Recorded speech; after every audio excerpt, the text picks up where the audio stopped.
Good morning, wrestling warriors. My name's Christian, and I'm here with the Duality of Wrestling podcast. Thanks so much for checking us out. We're going to do things a little bit differently today. Usually on Tuesdays, I try to get up a preview of the coming Dynamite to get everybody amped up for the show. And sort of to keep my own thoughts in order as well, so I can properly, sit down and watch it and execute a review and get everything in order. But we're not going to do that today because one, we've got the pay per view this weekend. Redemption's coming up. I'll do a review of Dynamite leading up there, and then I'm obviously going to do a Redemption preview. That'll probably be a two-parter at least. But for today, there's a couple news bits that I wanted to touch on that are worth our attention. And with the crowded week with a Dynamite review and the pay-per-view preview, I don't want to overload everybody with content. We've all got lives, we've all got stuff to do, so I want to make sure the stuff that's getting out there is worth everybody's time and doesn't get buried. So today I want to touch on a couple things. The first one is economically, and for the health of the wrestling business. We saw recently that after the change was made putting the title on Kenny Omega from MJF, which locked us into an all-in main event of Will Ospreay versus Kenny Omega for the AEW World Championship, that AEW immediately sold an additional 2,000 tickets for All In. And as of my last look, which was last evening, AEW has sold 31,000 tickets for All In. This is really impressive. This is a good pace for them. We're still a good 7 weeks out from the show, and we haven't really started building any concrete card yet. So this is actually a really good sign they've been able to do this. Now, I do know that they put on a pretty good sale over in the UK for all-in tickets. I'm sure that drove some interest as well. That's a really substantially up from their usual range between the 5 and 600,000 range. So interest in the product is spiking. You're getting a lot more eyes on the product. Tickets are moving well. This obviously could lead to some increased ad revenue for AEW as their ratings continue to climb. Hopefully, as we approach All In, interest continues to grow, as does the rating. And this could be a really great period in as a jump off point for AEW. So I'm, really optimistic for where things are going with them right now, especially with some of the arrivals that could be, heading here soon. And we'll touch on that at the end of our segment.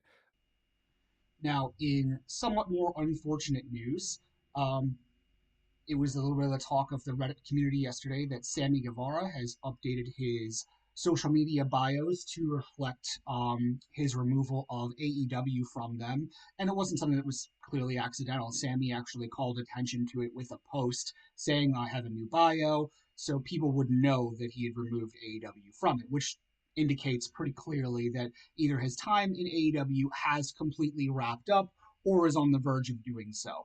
And it's a shame. Sammy Guevara, I would say, is definitely one of AEW's bigger disappointments. Sammy was long touted as one of the four pillars of AEW alongside Jungle Boy Jack Perry, MJF, and Darby Allin. They did the four pillars main event. They did the main event recently, even on as recently as Dynamite, with Sammy Guevara facing Darby Allin for the World Heavyweight Championship. Um, but Sammy just has, for one reason or another, has not caught on. They really tried their best with him. I remember back, he was the catalyst for the MJF split off from his brief tenure in the Inner Circle, which started the Pinnacle versus Inner Circle feud. And at the pay per view where they did a stadium stampede between the two factions, Sammy actually scored a clean win over MJF. Sammy was paired with Chris Jericho for the majority of Sammy's career in AEW in faction after faction. Sammy always had promotion behind him. He won the TNT Championship numerous times. He was a Ring of Honor tag team champion and trios champion multiple times. So they've done everything they could to make Sammy Guevara a thing. He was, he just turned out to be their fetch, unfortunately. I would say Sammy is more of a natural heel, but not in the sense where he can cut good promos. I think Sammy, unfortunately, for as good as he is in the ring, and he is, outside of, a few unfortunate incidents with Matt Hardy and other things like that, Sammy is a natural heel, but he doesn't really do it from a character perspective. Sammy, I think, has go away heat for the most part. He has a very punchable face, if we're being very, very honest. He is, plays the cocky douchebag character pretty well, but that's really all he has. I think Sammy would be best served with a heater to succeed, like a large guy that can take some of the physical toll off of things for him and sort of do for him the pairing that they did with Ricky Starks and Big Bill quite some time ago. I think that Sammy would really benefit from something like that. They tried to sort of do it with Jake Hager. I don't think it caught on quite as well. But that's because, Hager was always mired in goofy gimmicks, and also Jake Hager is just Jake Hager. Um, but it's a shame. They really put a lot of their promotional vehicles behind Sammy and did their best to make him work. I still remember going to a Dynamite taping in Philadelphia many years ago when he won the TNT Championship from Scorpio Sky in a ladder match at that show, and I really thought that Sammy was on the precipice of something big, and unfortunately. He had backstage incidents where he had alleged fights with Eddie Kingston and Andrade El Idolo. But I think one of the things that soured fans on him more than any of the backstage incidents, more than any of the hard pushes, more than him having the punchable face and being a weird character, is overall, and this is going to sound unfair because it's a personal life thing, but when he proposed in the ring to his longtime fiance, and it was a very emotional moment. AEW gave him the time on TV with which to do it. I think that generated a lot of positive fan reaction for him. But then within 6 to 9 months later, we found out that didn't work, and he ended up marrying Ty Conte, his now wife.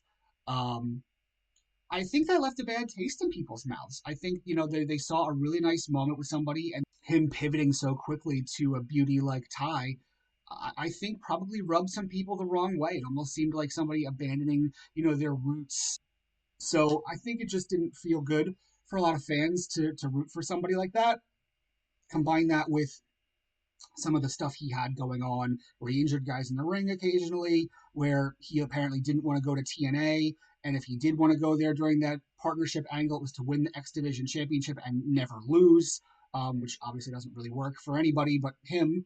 And then the backstage fights. I think Sammy just became somebody that couldn't work in AEW, and it's unfortunate, but he is best served going elsewhere. I think he has a better chance to go over to Japan and work as a junior heavyweight.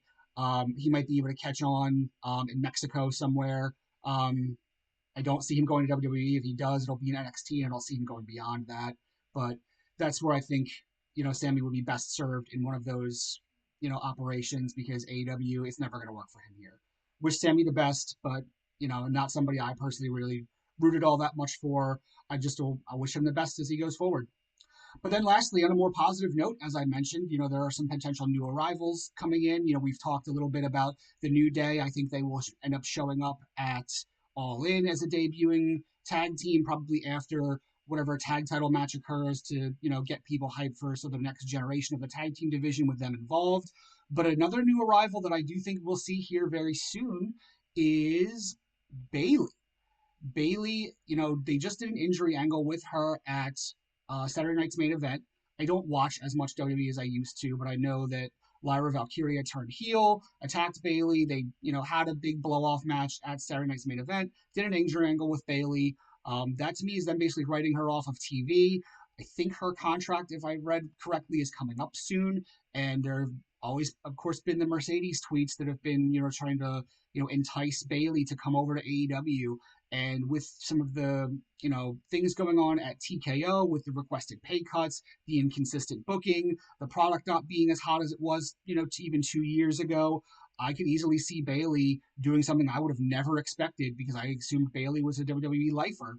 I could easily see her coming over and joining her friend Mercedes in AEW, especially considering Becky probably isn't long for the company. She's even said she's going to retire here very soon. So that would take, 3 out of the 4 horsewomen out of WWE. I don't know if she's as close with Charlotte as she used to be, but I know she is best friends with Mercedes, and that's going to influence things heavily, I would imagine, or at least weigh significantly into Bayley's decision making. And Bayley would be a huge get for the company and a massive boon for the women's division that is desperate for top level women's baby faces. She could come in and slot right away in any main event program she wants, be it against Tekla, be it against another baby face in maybe Willow, be it against Stat, be it against the Divine Dominion team with Mercedes. I mean, even against Mercedes, you could go in any direction you want, but Bayley would bring something the women's division has needed, which is star power on the babyface side at the top of the card. They have not had that for quite some time. You know, Tony was really their only mega babyface star until she had to leave with what we believe is her pregnancy. But AEW could desperately use this right now. It would be a huge get for them. It would be a big blow, I think, in morale to the WWE locker room. If we're being honest, Bayley is beloved everywhere, and I think it would really be a tough pill to swallow for them. And I also think it would be a great thing for the AEW women's locker room. She brings so much knowledge from her time on the independents, going through developmental, going through to the main roster, having the success she's had. She's done everything. There's nothing more Bayley can accomplish in WWE. I think it's time for her to make that jump, and I do think she will make that jump. So I am going to go out and say that I am predicting that Bayley will join the company. I don't know when it will be because obviously that's going to depend on the specifics of her contract. Is it a release situation where she'll have to wait 90 days in a non-compete? Is it just that a contract expires, which means she could theoretically jump over any time? I don't know.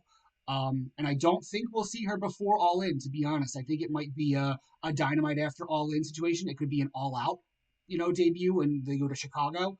The timing is going to be very up in the air, but I do think at worst before World's End, and obviously that's a pretty wide net to cast considering it's July, but I do think before World's End, we see Bayley in AEW, you know, involved in the main event picture as a babyface, which the women's division so desperately needs. That's it for today.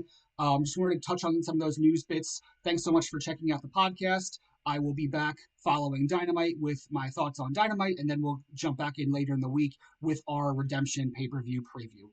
Again, for Duality of Wrestling, I am Christian. Thanks for watching. We will see you on the next one.